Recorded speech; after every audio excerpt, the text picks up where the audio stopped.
골로새서 3장 15절 같이 읽습니다. 그리스도의 평강이 너희 마음을 주장하게 하라. 너희는 평강을 위하여 한 몸으로 부르심을 받았나니 너희는 또한 감사하는 자가 되라. 아멘. 다시 한번 읽어보겠습니다. 그리스도의 평강이 너희 마음을 주장하게 하라. 너희는 평강을 위하여 한 몸으로 부르심을 받았나니 너희는 또한 감사하는 자가 되라. 아멘. 주중에 저희가 이제 모임을 가지면서 감사한 일들을 좀 나눴는데요. 그 중에 가정에서 예배를 잘 드리고 또 자녀들에게 또 말씀을 넣어주고 나눌 수 있는 시간이 있어서 참 감사하다, 이런 어떤 내용들을 나눴습니다. 그렇죠. 우리가 가정 예배 같은 경우는 자녀를 제자로 삼을 수 있는 아주 중요한 시간 중에 하나라고 볼 수 있습니다. 이제 거기에 덧붙여서 제가 이제 그런 어떤 말씀들을 드렸습니다.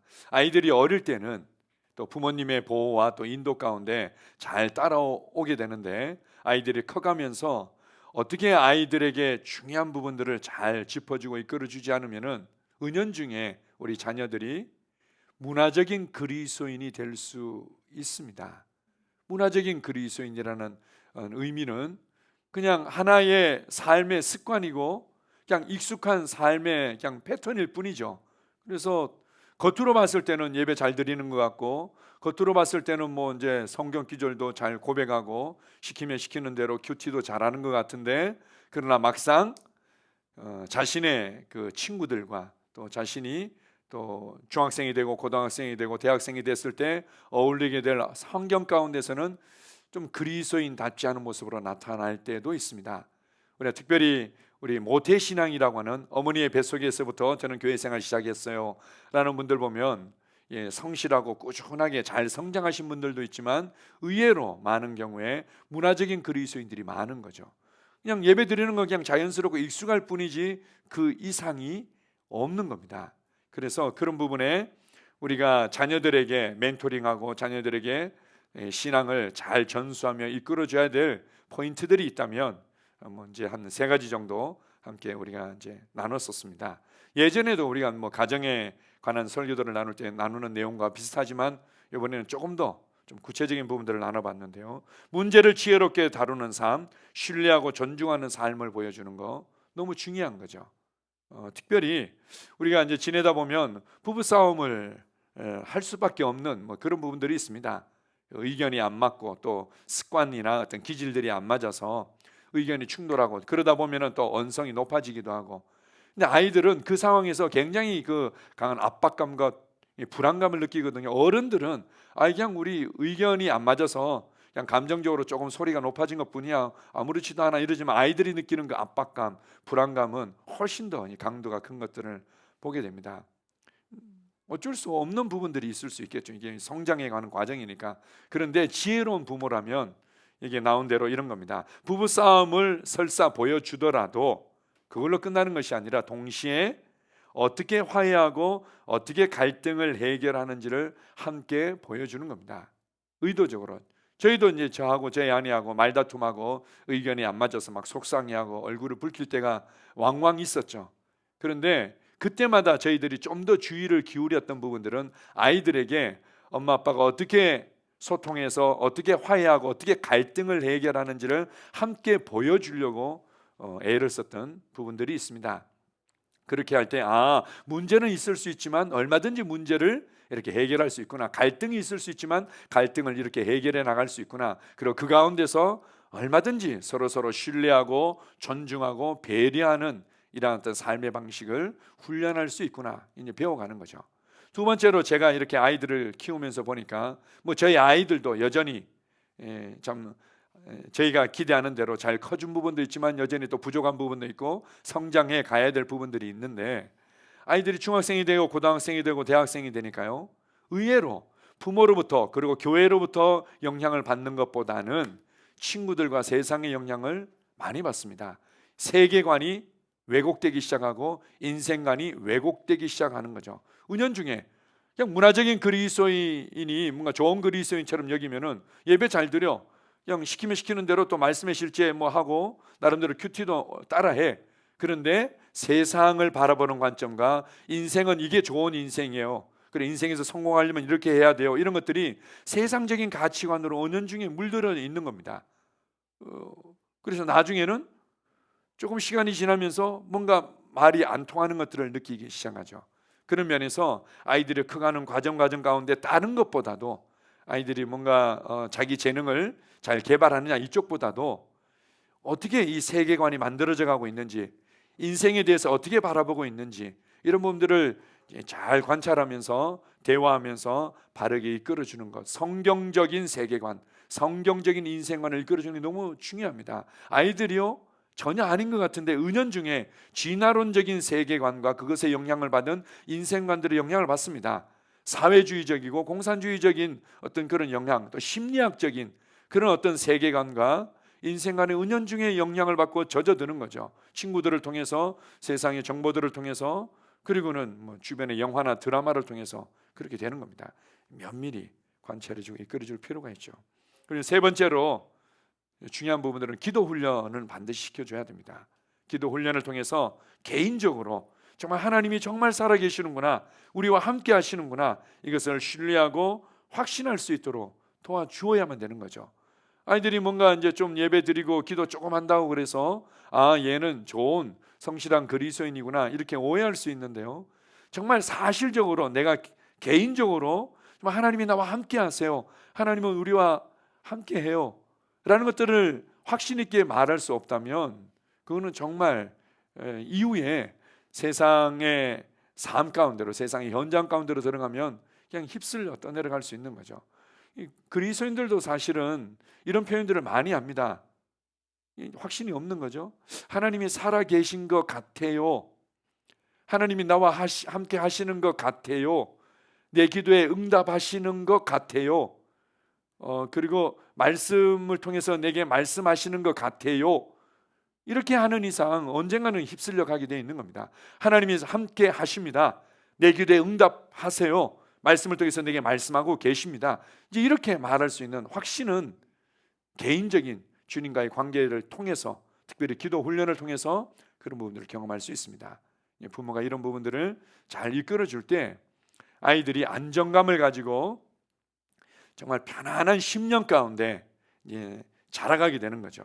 그리고는 아름다운 삶에 대한, 아름다운 인생에 대한 기대가 생기게 됩니다. 저도 빨리 결혼하고 싶고, 저도 빨리 자녀를 낳고 싶어요, 저도 빨리 직장을 얻고 제가 마음껏 꿈을 펼칠 수 있는 그 현장에 가고 싶어요.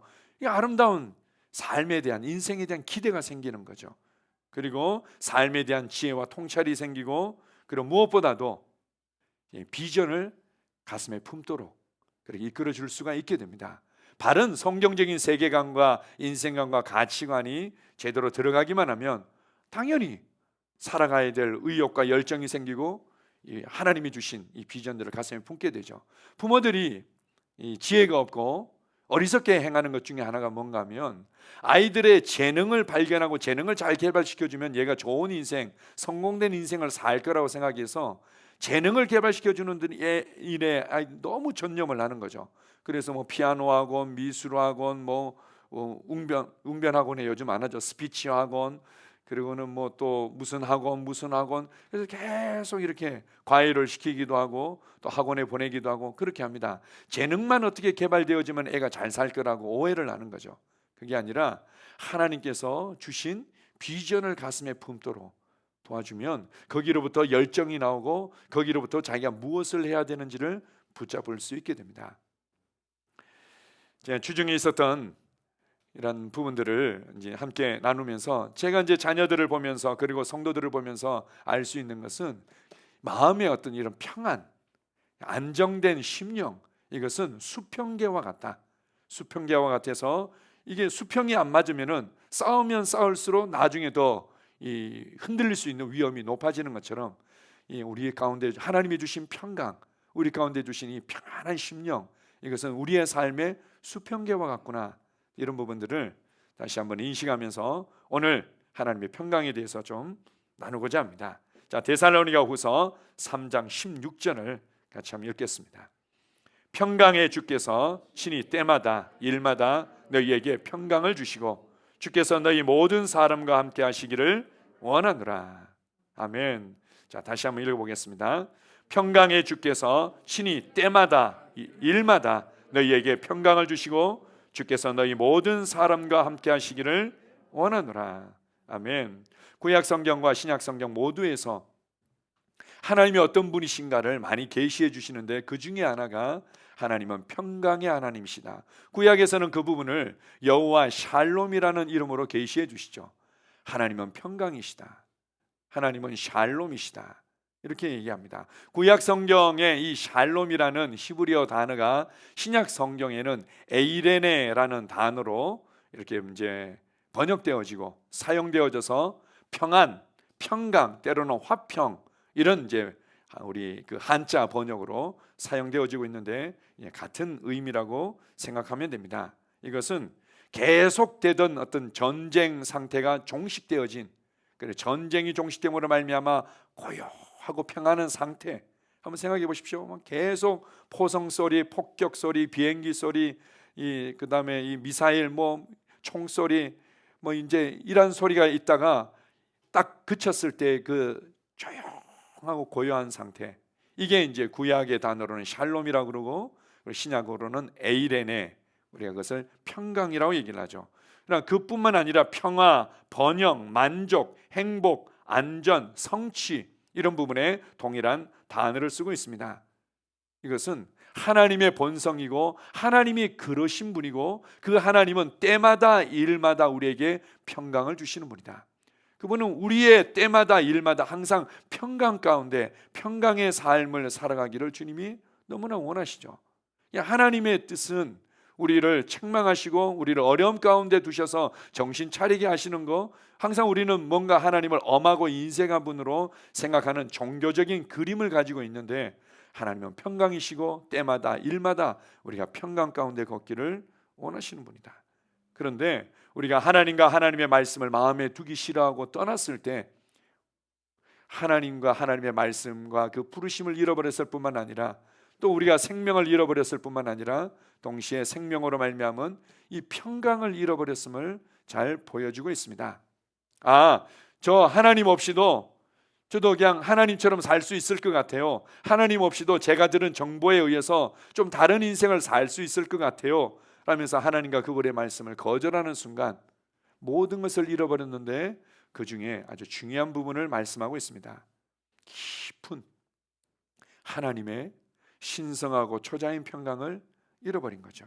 자, 로마서 3장 10절에서 11절 또 16절에서 17절 말씀 같이 읽습니다. 기록된 바 의인은 없나니 하나도 없으며 깨닫는 자도 없고 하나님을 찾는 자도 없고 파멸과 고생이 그 길에 있어 평강의 길을 알지 못하였다. 아멘. 그래서 하나님을 떠난 인생이 어떠한 삶을 살아가고 있었는지를 로마서에서 잘 설명해 주고 있습니다. 그들이 나아가서는 그냥 하나님을 찾는 자도 없고 하나님의 살아계신가 그분의 일하심을 깨닫는 자도 없고 오직 그들의 삶 가운데 파멸과 고생이 그 길에 있고 그리고 무엇보다도 평강의 길을 알지 못하였다. 하나님을 떠나고 난 이후에 그들 깊은 내면에 있는 뭔가 아버지와 집을 잃어버린 것에 대한 불안감, 막막함, 그리고 내가 뭔가 이 길을 가면은 여기서 평강을 찾을 수 있을까? 이렇게 가면 우리의 가정과 내 인생도 좀 더 만족스러워질 수 있을까? 내 안에 있는 뭔가 이 불안감과 두려움과 열등감들이 해결될 수 있을까? 뭔가 길을 걸어가기는 걸어가지만 이 맞는 길인지 알지 못하고 그냥 걸어가면서 여전히 막막해하고 불안해하는 것들을 경험하게 되는 거죠. 이것을 이사야서에서는 이렇게 표현합니다. 53장 6절에 보면 우리는 다 양 같아서 그릇 행하여 각기 제 길로 갔거늘 여호와께서는 우리 모두의 죄악을 그에게 담당시키셨도다. 그냥 각기 제 길로, 아마 이 길 가운데 내 안에 있는 이 막연한 불안감과 두려움들을 해결할 수 있는 그 무엇이 있지 않을까? 어떤 사람은 아니야, 이 길 가운데 내 안에 있는 이 열등감과 이 두려움들을 해결할 수 있는 그 무엇이 있지 않을까? 그냥 각기 제 길로 갔을 때 이 어리석고 미련한 인생들아, 평강의 근원인, 평강의 공급자인 나와 나의 말씀을 떠났기 때문이다. 그리고 너희와 나 사이에 이 막힌 이 죄의 담 때문이다 라면서 이 모든 죄와 죄로 말미암은 저주와 이 문제들을 다 예수 그리스도에게 담당시켰다고 말씀합니다. 제가 며칠 전에 재미있는 경험이 있었는데요. 제가 이제 종묘 형제 집에 잠깐 들릴 일이 있었습니다. 이제 좀 늦은 시간이었는데 잠깐 들렀다가 이렇게 걸어서 나온 김에 평상시에 가지 않는 이제 좀 멀리 떨어진 데였는데요. 그 다이소 한번 가보자 하고 이제 다이소에서 이제 필요한 물건들 몇 개 사고 나오는데 이 배가 출출한 거예요. 이 저녁을 이제 제대로 못 챙겨 먹고 어디 뭐 이제 신방 다녀오고 또 차 타고 오면서 뭘 좀 군것질을 잠깐 하고 이랬더니 이제 출출한 거죠. 가서 햄버거라도 하나 먹어야 되나 이렇게 가지고 간단하게 먹을 수 있는 게 이제 뭐 그거 돼가지고는 평상시에 가보지 않았던 그쪽 동네입니다. 그래서 여기서 뭔가 봤던 것 같은데 라면서 조금 가다가 조금 더 가다가 이게 발견을 한 거죠. 발견을 해가지고는 이제 거기서 포장해가지고 나와가지고는 제가 순간적으로 방향을 딱 놓쳐버린 거예요.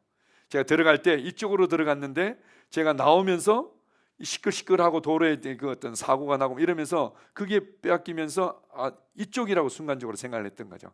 이게 반대편으로 이렇게 가는데 저희 아내가 묻더라고요. 저쪽으로 가는 건 아니에요. 평상시에 저희 아내가 저만큼 이제 이 길눈이 밝지 않다 보니까 아니야 이렇게 가면 돼. 아니 어떻게 그렇게 왔던 길도 제대로 몰라. 이러면서 제가 저희 아내에게 핀잔을 주면서 열심히 간 거죠. 10분 걸어가고 20분 걸어가고 30분 걸어갔는데 그때부터 이제 제가 좀 긴장이 되는 거예요. 지금쯤이면은 익숙한 내가 생각했던 그 거리하고 건물이 나와야 되는데 안 나오는 거죠.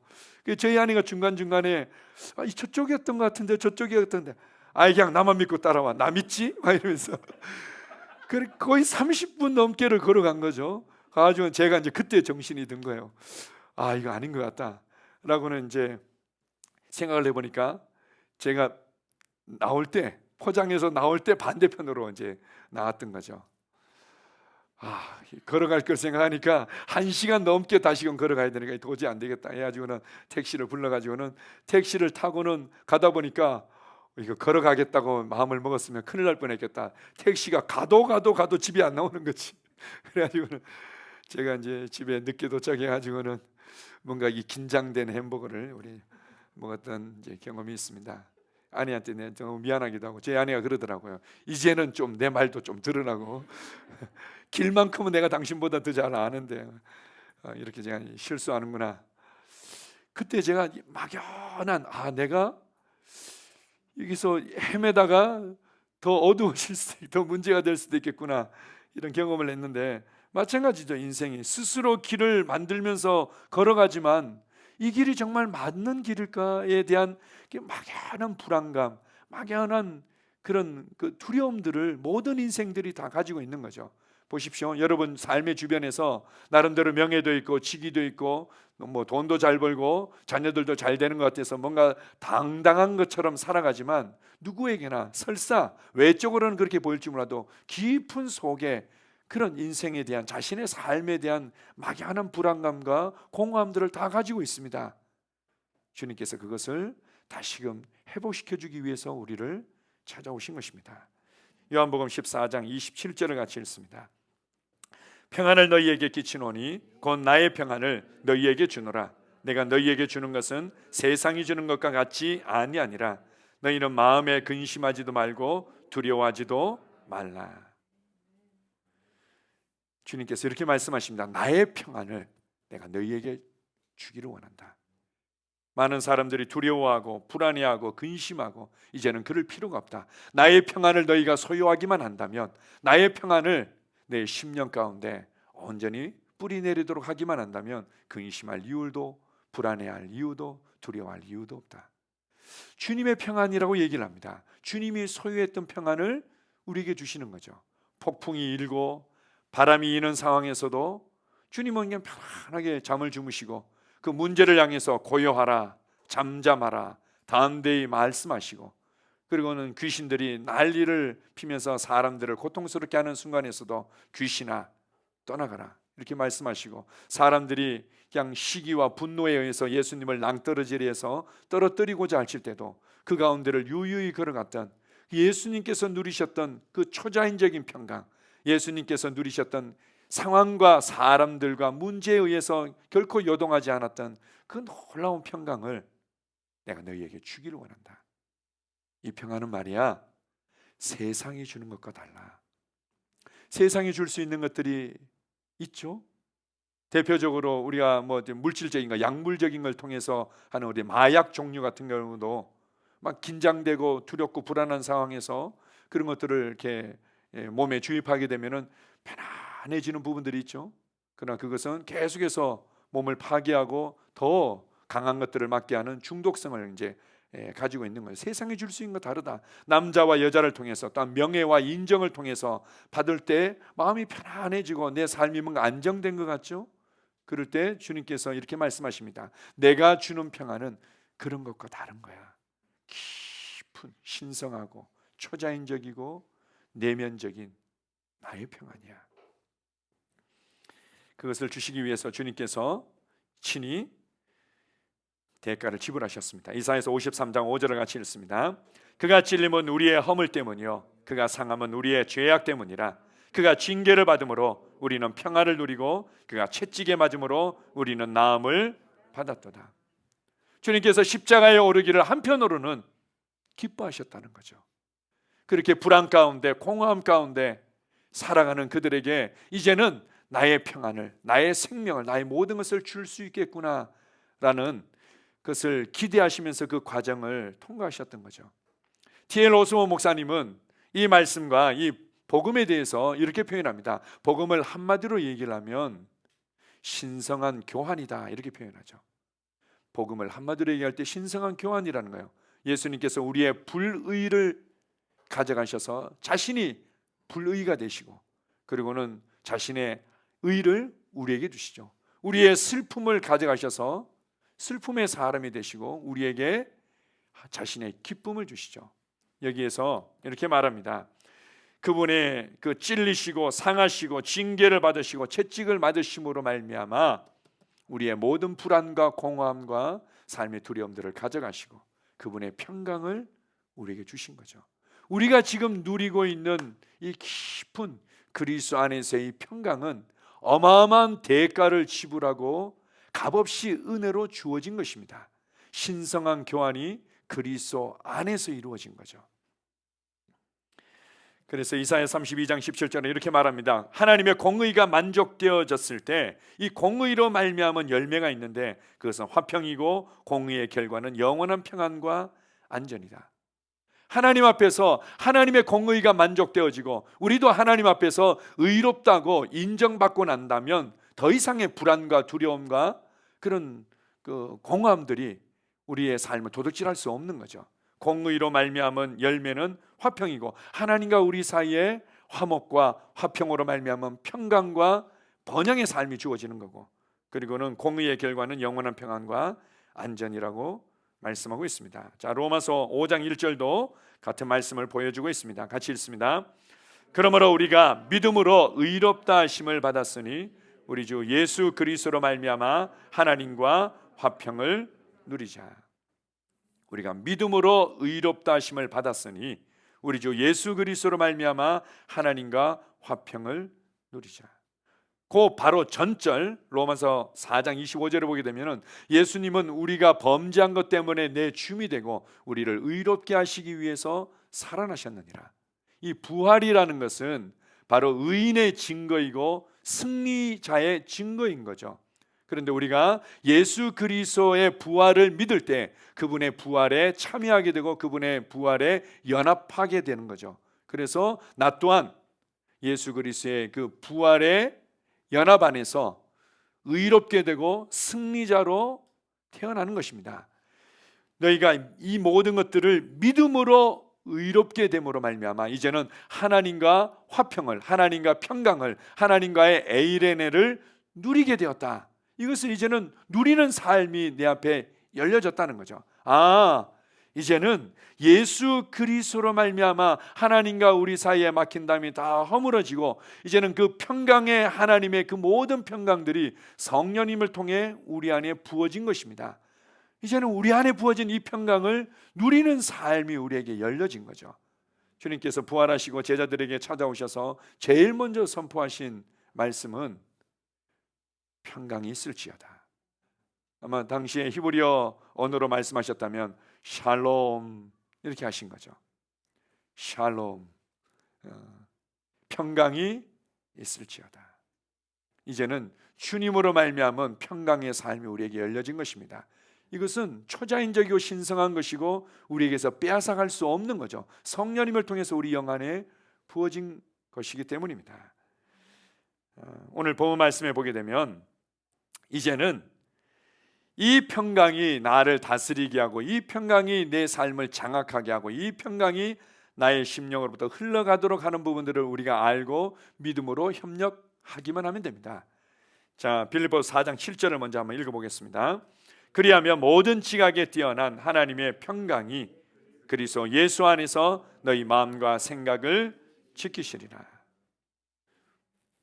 이제 모든 지각에 뛰어난 평강이, 하나님의 평강이 있을 때 우리가 뭐 계산적으로 이게 해결될 수 있을까, 우리 애가 이렇게 변화될 수 있을까, 이 상황이 해결될 수 있을까, 그냥 머리는 팽팽 돌아가고 복잡한데 하나님의 평강이 우리의 심령을 확 다스리게 되면 모든 지각을 뛰어넘는 그 하나님의 평강의 풀어짐으로 말미암아 우리의 생각과 마음이 고요해지는 거죠. 어떻게 가능합니까? 그 윗절에 보게 되면 이렇게 말합니다. 아무것도 염려하지 말고 모든 일에 기도와 감사로 간구함으로 너희 구할 것을 감사함으로 하나님께 아뢰라. 너희 모든 그 간구들을 감사함으로 하나님께 아뢰라. 그리하면 모든 지각에 뛰어난 하나님의 평강이 우리의 심령을 다스리게 된다. 염려를 거절하라는 거죠. 주님, 나는 염려하기를 거절합니다. 주님, 염려의 생각들을 나는 다루겠습니다. 그리고는 주님 감사합니다. 주님은 나의 아버지이시고 나의 공급자이시며 결코 나를 실망시킨 적이 없으십니다. 주님은 신실하신 분입니다. 이전에도 내게 이렇게 역사하셨고 오늘도 내게 이렇게 역사하실 것이며 내 자녀들의 인생 가운데서도 이렇게 역사하실 것입니다 라고 감사함으로 나의 필요들을, 나의 때로는 어려움들을 주님 앞에 아뢰고 모든 염려들을 거절할 때 하나님의 평강이 내 깊은 속으로부터 뽀글뽀글 올라오기 시작하면서 풀어지는 거죠. 그리고 나의 생각과 마음을 다스리게 되는 겁니다. 너희 생각과 마음을 지키시리라. 나의 생각과 마음이 그냥 이렇게 갔다가 내일은 이렇게 갔다가 조금 뒤에는 이렇게 갔다가 그게 아니라 지킨다는 거죠. 우리의 생각과 마음을 지키는 부분은 하나님의 말씀이 지키는 부분이라고도 설명할 수 있겠지만 바로 그리스도의 평강이 우리의 생각과 마음을 딱 붙들어 주는 겁니다. 골로새서 3장 15절 오늘 본문 말씀 다시 한번 읽어보겠습니다. 그리스도의 평강이 너희 마음을 주장하게 하라. 너희는 평강을 위하여 한 몸으로 부르심을 받았으니 너희는 또한 감사하는 자가 되라. 아멘. 그리스도의 평강이 너희 마음을 주장하게 하라 이렇게 말씀하시는데요. 명령이죠. 주장하게 하라. 주장하게 하라. 명령인데 이것은 헬라 원어적으로 보면 판단하다, 감독하다 이런 뜻입니다. 그냥 그리스도의 평강이, 내 안에 부어진 그리스도의 평강이 리트머스 종이가 되게끔 하라는 겁니다. 감독하라, 판단하다 이런 거죠. 이제 내 안에 있는 이 평강이 뭔가 이렇게 흔들리기 시작할 때 내가 지금 잘못된 생각인 모양이다. 하나님께서 기뻐하지 않는 생각인 모양이다. 하나님께서 원치 않는 내가 선택을 하는 모양이다 라고는 쉽게 판단하고 내 삶을 감독할 수 있는 거죠. 그리스도의 평강이 나의 생각들, 나의 말들, 나의 선택들, 이 모든 나의 삶의 상황들을 판단하고 감독하게끔 인식하라는 의미입니다. 이 로마서 8장 6절에 보게 되면 그래서 육신의 생각은 사망이고 영의 생각은 생명과 평강이다 이렇게 말하죠. 영의 생각은 생명과 평강이다. 그리스도의 평강이 나의 생각을 판단하고 감독하도록, 나의 말을 판단하고 감독하도록 그런 거죠. 내가 지금 평강을 누리지 못해. 왠지 나의 감정적으로 자꾸 요동하면서 불안해져. 그러면은 내가 내 생각을 잘못하고 있구나. 내가 뭔가 잘못 선택하고 있구나. 이거를 판단하고 감독하면서 점검해 보라는 거죠. 그렇다고 항상 마음이 편하면 무조건 다 좋은 거고 약간 불안하면 다 잘못된 거고 이렇게 할 수는 없습니다. 왜냐하면 우리의 감정이 지금 회복되어져 가고 우리의 감정이 이 성령님과 함께 훈련되어 가는 과정이기 때문에 실수는 있을 수 있지만 그러나 깊은 내면으로부터 영적으로 성장하고 영적인 감각이 예민해질수록 이 평강의 사인들을 우리가 더 잘 알게 되는 거죠. 그리스도의 평강이 판단하고 감독하도록 하고 우리의 삶을 다스리게 하는 겁니다. 자, 베드로후서 1장 2절을 같이 읽습니다. 하나님과 우리 주 예수를 알므로 은혜와 평강이 너희에게 더욱 많을지어다. 아멘. 은혜와 평강이 너희에게 더욱 많을지어다. 은혜와 평강이 누구에게나 동일하게 다 주어졌지만 이것을 인식하고 또한 이것을 누리고 흘려보내는 양은 다 다를 수 있다는 거죠. 수문이 열린 것만큼 더 많은 양이 흘러가듯이 우리가 누리고 있는 평강이 더욱더 많이 누려질 수 있고 더 많이 흘러갈 수 있다. 어떻게 할 때요? 하나님과 주 예수를 아는 것만큼. 하나님과 주 예수를 알면 알수록 은혜가 증가되어지고 평강이 더 많이 증가되고 더 많이 흘러가는 겁니다. 제가 우리 수요일 날 성령의 삶, 능력의 삶을 중심으로 성령님께서 방언 기도를 통해서 우리와 어떻게 함께 협력하며 우리의 삶에 하나님의 계획과 부르심을 이루어가는지를 계속해서 좀 다른 강조점을 가지고는 비슷한 내용이지만 이렇게 매번 나누고 있습니다. 많은 사람들이 이제 생각이 새로워지고 내가 이 성령님과 기도하는 일에도 협력해야 되겠다 이런 결단들이 이루어지는데요. 데이브 로버스 목사님의 일화가 있습니다. 밤에 어떠한 이유로 이제 집에 이제 불이 났던 거죠. 이건 실제 있었던 일입니다. 그래가지고는 이제 사모님을 통해서도 그렇고 이제 제자들한테 연락이 돼가지고 이제 제자들이 이제 온 겁니다. 이제 불은 이제 한참 시간이 지났으니까 거의 다 이제 타들어가고 답답한 거죠. 나중에 이제 소방관이 와가지고 불을 끄고 이랬지만 이미 집은 웬만큼 이제 탈 만큼 탄 거였으니까. 근데 그 상황에서 데이브르 목사님께서 가벼운 농담을 하면서 아무렇지도 않게 그냥 제자들하고 교제하면서 시간을 보냈답니다. 처음에는 제자들이 너무 놀랬다는 거죠. 이 상황에서 이분이 누리는 이 평강이라는 게 대체 어떤 건가? 하나님과 주 예수를 알 때 그분이 내게 어떤 분이신지, 그분이 나를 위해서 어떤 일을 하셨는지, 그리고 앞으로 그분께서 내 삶을 어떻게 이끌어 가실지를 알면 알수록 주변에 일어나는 그 상황들이 나를 흔들 수 없습니다. 내 안에 누려지는 초자연 평강이 더욱더 증가되는 거죠. 예전에 저도 제 아내하고 저하고 이제 이 복음을 알고 이 복음 안에서 성장하는 과정 가운데 애들이 조금만 아프다고 그러면 마음이 그냥 답답하고 불안해지기도 하고, 그리고 재정적으로 뭔가 이렇게 조금만 압박이 와도 뭔가 내가 능력이 이것밖에 안 되나, 나는 왜 이렇게 인생을 살아가나 이러면서 마음이 불안해지고 답답해지기도 하고, 내 안에 있는 평강을 인식할 줄도 모르고 내 안에 있는 평강을 풀어낼 줄도 모르고 이제 그렇게 그냥 할 줄 아는 것은 그냥 이제 방언으로 기도하는 거, 그러다가 하나님 도와달라고 하는 거, 그냥 이 수준에서 사실은 저도 이제 성장의 과정들을 밟아왔죠. 그러다가 성령님으로 말미암아 예수 그리스도의 그 초자연적인 평강이 내 안에 부어졌다는 것과 내가 주님을 더욱더 알아가고 그분을 더욱더 신뢰하면서 평강이 커진 겁니다. 이제는 웬만한 얘기를 들어 교회 가운데 어떤 일들이 있다고 그러고 성도들 가운데 어떤 일들이 있다고 그래도 별로 요동이 없습니다. 우리 자녀들 가운데 어떤 일들이 있다고 그래도 별로 요동함이 없습니다. 초자연적인 평강이 우리의 삶을 다스리는 거죠. 그리고 이것이 수평이 맞춰진 건물처럼 이제는 안전하고 견고하게 다음 단계로 우리의 삶을 세워가도록 만드는 것입니다. 마지막으로 마태복음 5장 9절을 같이 읽습니다. 화평하게 하는 자는 복이 있나니 그들이 하나님의 아들이라 일컬음을 받을 것이요. 우리가 누리는 평강은 나만을 위한 것이 아니라 하나님의 자녀들의 삶의 방식으로서 주어졌다고 보여줍니다. 하나님의 자녀들이라면 당연히 이 평강을 누릴 뿐만 아니라 이 평강을 흘려보내서 화평케 하는 자다, 화목하게 하는 자다. 내가 발로 밟는 땅이 평강의 땅, 화평의 땅, 화목의 땅이 되도록 만드는 자들이다. 여러분의 부어진 평강을 인식하십시오. 그렇게 자녀들을 대하고 남편과 아내를 대하고 또한 여러분의 직장의 현장으로 갈 때 그곳에 뭔가 예민함과 껄끄러움과 다툼과 혼란이 있을 때 평강이 풀어지는 겁니다. 평강이 풀어지는 거죠. 평강이 있을지어다. 평강이 있을지어다. 여러분의 심령 가운데 뭔가 이 정보로 말미암아 어떤 사건으로 말미암아 요동함이 있을 때 그렇게 얘기하십시오. 내 영혼아 평안할지어다.